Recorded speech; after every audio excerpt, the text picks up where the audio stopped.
You don't need all these products.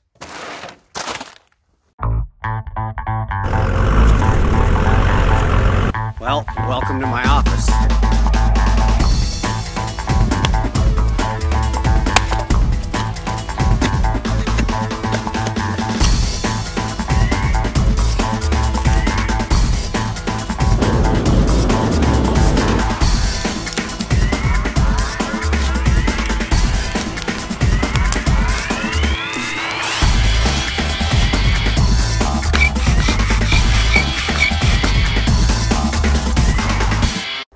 I would like to show you the meals that I use and the good options that you can do as well that aren't crazy expensive, like Mountain House meals, $9.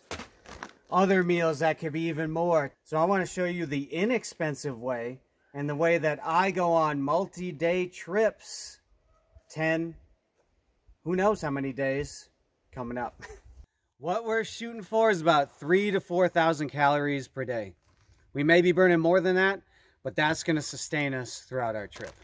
To fuel this great healthy machine throughout the day, you need to have a good breakfast. And the majority of the things that people do are oats and other cereals, grains, things like that. But to keep oats from being so monotonous, add some things to it. Add raisins, add a handful of raisins to my half a cup of oats. Add a little bit of granola, some sweetened coconut flakes, add a little sweetness to it.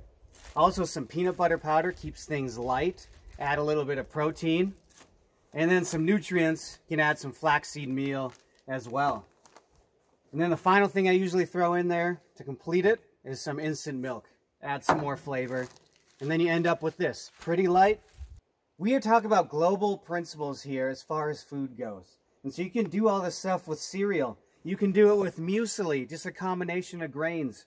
So we're always thinking about a combination of protein, fats, and carbs to give yourself some energy. Even some baby food. Add some things there so it's not so bland. Good stuff. And what breakfast is not complete without coffee? Now, I started out with Folgers. Ew! But you can start with Folgers. Ew. But they make something called Noir that tastes a little bit better than their instant coffee. You can go with Cowboy Coffee. It's a little bit heavier, though. A little bit more cleanup. I do this only sometimes, if I have a little bit more time. Most of the time, I use Starbucks Via. Tastes the best that I've found out of instant coffee. And if you get lucky, you can find these cans. It's a lot cheaper to get these cans. This is filled with this powder because these are about $1 a piece. Boom. Breakfast. 5.8 ounces. After breakfast, you need to snack to continue to fuel the machine. And that starts a lot of times with electrolytes. Staying hydrated. Drip drop is amazing, where it really helps you absorb the water that you're taking into your body and giving you some electrolytes. But other options are powdered Gatorade and vitamin C vitamin mixes that are out there. My favorite is drip drop. Second favorite are vitamin mixes, like a emergency or vitamin C like this. But there's a lot of sugar in the Gatorade as well. But you also need your fats. Fats are good with almonds, nuts. But you can kind of overload on nuts throughout the trip. So you want to be careful there. But then you need some carbs. Carbs are great with chips. I like crunchy things that are out there. I limit myself to about 2 ounces or an ounce of chips. 3 to 4 ounces of trail mix. And then the great snack is Golden Grams and banana chip.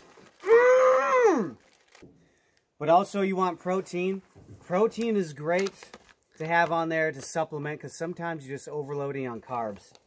So if you bring yourself out individual rations in bags with protein, or you can make some jerky, maybe some dried mushrooms to get a little bit of protein there. And then after your snacks, usually every couple hours, you go into your lunch. Snacks, 12.2 ounces.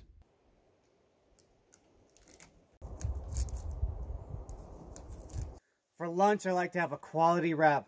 The classic summer sausage and cheese, where you get your protein and fats right there, along with your carbs and a tortilla. Don't forget quality condiments that aren't going to leak all over the place. Sriracha and quality mustard, such as stone ground mustard. Lunch, 7.9 ounces. These freeze-dried meals are great options, but they're expensive. And some people don't like the salt content in them.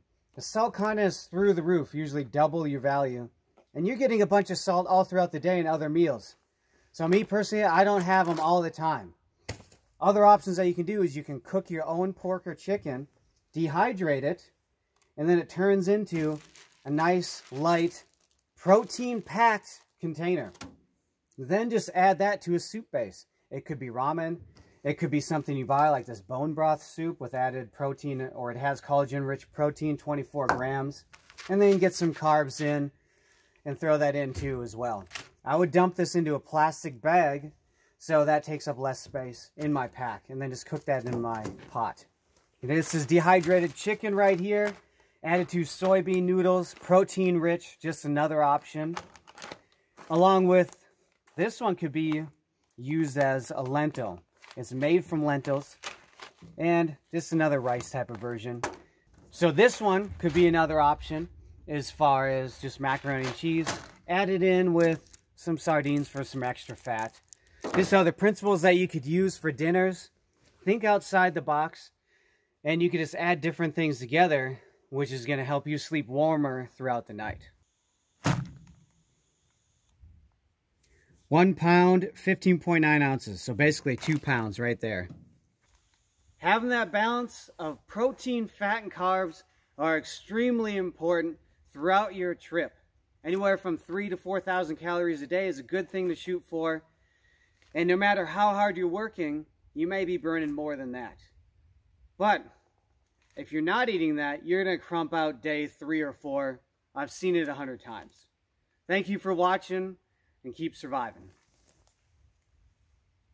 Power stance. Glory days forever! And that's a wrap!